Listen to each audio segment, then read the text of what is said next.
ఏ పేరు వింటే తెలుగోడి గుండె తన రొమ్ము విరుచుకొని చూస్తుందో, ఏ పాదమైతే ఈ నేల పైన దైవాల రూపమై నడిచిందో, లోకాల నేడు ఆ నామమేగా అది గదిగో అతడే తారక రామం. భువనాల నుంచి గగనాల దాకా ఘన కీర్తి గణ్య కారణ జన్మ.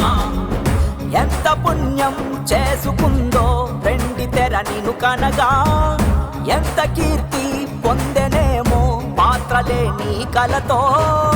రఘుకుల రాముడు నీవే, గోకుల కృష్ణుడు నీవే, హరుడు శ్రీహరుడు అన్నీ నీవేగా. సూర్య చంద్రాదుల తేజం విశ్వవిఖ్యాతుని రూపం, అన్నిటా తానై నిండిన ఆకాశం. ఏ పేరు వింటే తెలుగోడి గుండె తన రొమ్ము విరుచుకొని చూస్తూ